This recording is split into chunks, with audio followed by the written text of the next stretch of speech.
सामाजिक न्याय के मसीहा भारत रत्न बाबा साहेब भीमराव अंबेडकर की 134वीं जयंती के अवसर पर आजमगढ़ सदर के सपा सांसद धर्मेंद्र यादव ने कहा कि हम संविधान की रक्षा के लिए हर कुर्बानी देने के लिए तैयार हैं।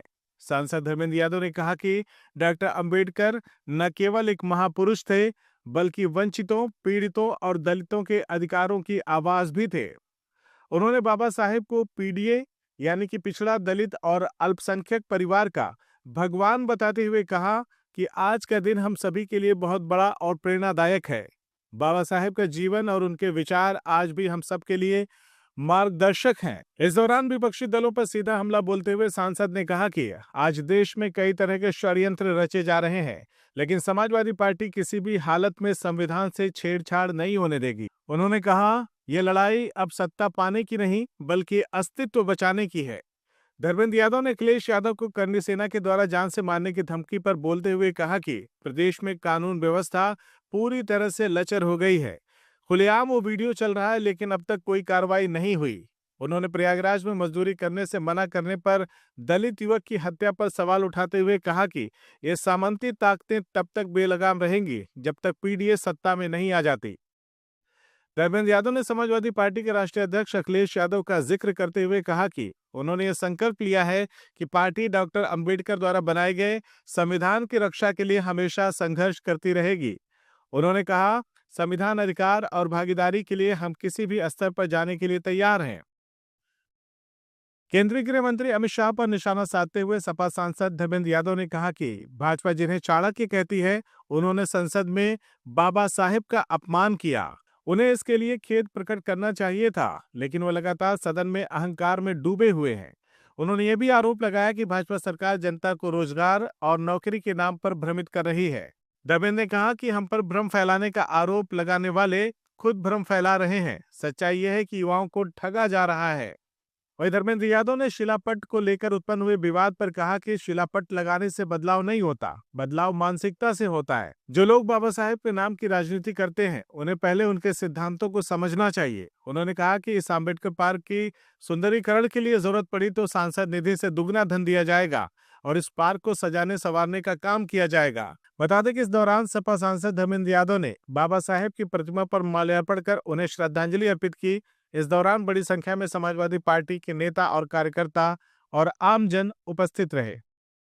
मैं सबसे पहले बाबा साहब की जयंती के पावन अवसर पर श्रद्धांजलि अर्पित करता हूं और संकल्प इस बात का लेता हूं, पूरा जीवन पर्यंत बाबा साहब के जो बताए हुए मूल्य हैं, बाबा साहब का बनाया हुआ संविधान है, उन मूल्यों पर चलते हुए देश के संविधान की भी रक्षा करनी है और संविधान में जो हक अधिकार मिले दलित पिछड़ों भाइयों को, पीड़ित परिवार के लोगों को, उनकी रक्षा के लिए दृढ़ संकल्पित रहते हुए संघर्षरत रहूंगा। अपने मन से बाबा साहब को लेकर भाजपा पे तमाम आरोप लगाए हैं, क्या है? क्या ये सच्चाई नहीं है कि राज्यसभा के अंदर भारतीय जनता पार्टी के नंबर 2 के नेता और देश के गृह मंत्री ने भरे राज्यसभा के अंदर बाबा साहब का अपमान किया? इस बात से मैं नहीं समझता देश का कोई नागरिक ऐसा है जो अनभिज्ञ होगा। और लगातार पूरे देश से ये आवाजें उठी, संसद में भी हम सब ने मांग की थी कि बाबा साहब जैसे महापुरुष का अपमान नहीं होना चाहिए। वो पीडीए के भगवान है, पूरे पीडीए परिवार आहत हुआ है, इस पर खेद व्यक्त करें, माफी मांगे, लेकिन आज तक नहीं मांगी। ये बाबा साहब का अपमान करते हैं, बाबा साहब के संविधान को ये नहीं मानते और लगातार इनके षड्यंत्र इस बात को लेकर हैं कि कैसे संविधान खत्म हो। जयंती से ठीक पहले शिलापट को लेकर विवाद चल रहा था और आपने दुगनी धनराशि देने की बात कही। दोगुनी जरूरत पड़ेगी दुगुनी देंगे, तिगुनी जरूरत पड़ेगी तिगुनी देंगे। इस तरह का विरोध बाबा साहब का, ये कोई मेरी शिलापट का सवाल नहीं है। सवाल ये है कि ये लोग बर्दाश्त नहीं कर पा रहे हैं कि बाबा साहब के पार्क का सौंदर्यीकरण क्यों हो रहा है। ये इतनी छोटी मानसिकता के लोग हैं, ये बापू के हत्यारे लोग हैं, ये संविधान की हत्या करना चाहते हैं, ये बाबा साहब के मूल्यों की हत्या करना चाहते हैं। संविधान में जो हक और अधिकार दलित पिछड़ों को मिले हैं, मुसलमान भाइयों को मिले हैं, उनको पूरी तरह से ये पलटते हुए संविधान बदलना चाहते हैं, जिसके लिए हम लोग लगातार संघर्षरत हैं। बहुजन समाज से क्या अपील? नहीं, पूरे बहुजन समाज के कर्तव्य है और मैं समझता हूँ वही लोग हैं, वही पीढ़ी परिवारी है। राजनीतिक दलों के तौर पर हो सकता लोग अलग हों, लेकिन मैं समझता हूँ सभी लोग वही लोग हैं जो बाबा साहब को मानते हैं। सभी लोग वही हैं जो अधिकारों से वंचित हुए हैं, जो अपमानित हुए हैं, जो जलील हुए हैं और जलील करने वाले भी एक ही ताकत है, वो सामंती ताकत है, वो चाहे आरएसएस के रूप में हो, चाहे भारतीय जनता पार्टी के रूप में हो, चाहे ये छोटी बड़ी जो सेनाएं चल रही हैं, ये कुछ नहीं है अपने आप में, ये सत्ता प्रायोजित विरोध हो रहा है।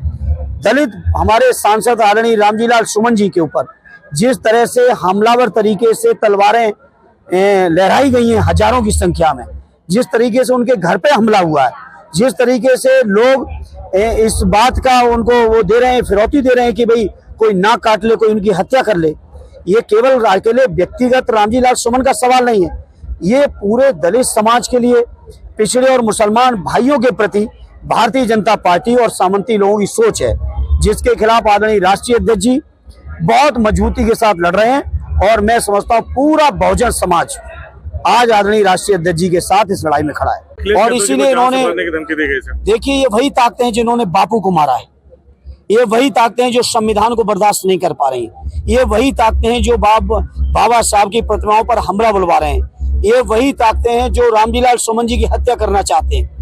इसलिए और ये सारा का सारा प्रायोजित है उत्तर प्रदेश और केंद्र की सरकार के द्वारा, और नहीं होता तो अब तक कार्रवाई क्यों नहीं हुई? छोटी सी छोटी अगर कोई पोस्ट कर देता है, उस बात पे बड़ी से बड़ी धाराओं में मुकदमे लिखे जाते हैं। आखिर सरेआम धमकियां आज चल रही हैं, लाइव चल रही हैं, वायरल हो रही हैं। मैं नहीं समझता कोई एजेंसी ऐसी होगी जहां तक ये बातें ना पहुंची हो, और कोई कार्रवाई हुई क्या?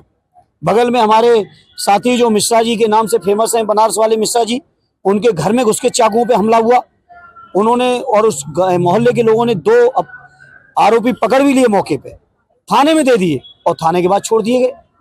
अभी कल प्रयागराज में एक दलित की हत्या, आप सोचिए, प्रयागराज की घटना अच्छी याद लाई। प्रयागराज में घटना हुई, जिंदा जला दिया गया दलित नौजवान को। उसका गुनाह सिर्फ ये था कि वो अपनी किन्हीं परिस्थितियों में उनकी मजदूरी करने से इनकार कर दिया।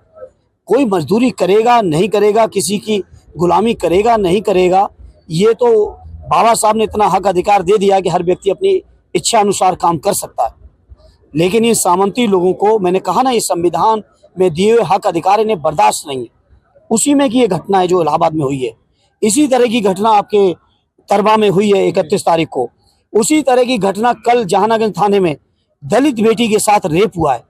वो बेटी जितना मुझे पता है विकलांग है, मानसिक तौर पर भी वो शायद स्वस्थ नहीं है। उस बच्ची तक के साथ सोचिए कितने निर्दयी, कितने सामंती, किस तरह के बहसी लोग हैं। और एक भी घटना पे कार्रवाई नहीं, ना इलाहाबाद पे कार्रवाई हुई, ना तरबा पे कार्रवाई हुई, ना जहानागंज पे कार्रवाई हुई, ना रामजी लाल सुमन जी के ऊपर जो हमले हो रहे हैं उस पर कार्रवाई हुई, ना हमारे राष्ट्रीय अध्यक्ष जी के ऊपर जो हमलों की धमकियां दे रहे हैं, किसी पे कोई कार्रवाई नहीं। ये उत्तर प्रदेश और देश के अंदर अराजकता है। इसलिए मैं आप सबके माध्यम से पूरे पीड़ित परिवार के लोगों से अपील करूंगा कि आप लोग निकल पड़ेंगे, यही एक रास्ता होगा। आप सब लोगों की एकता, आप सबका समर्थन ही इन सामंतियों को सबक सिखाएगा। CIB इंडिया न्यूज की सभी खबरों को देखने के लिए लाल रंग की बटन को दबाकर चैनल को सब्सक्राइब जरूर करें, घंटी जरूर दबाएं ताकि हमारी सभी खबरों के नोटिफिकेशंस आप तक पहुंचते रहें।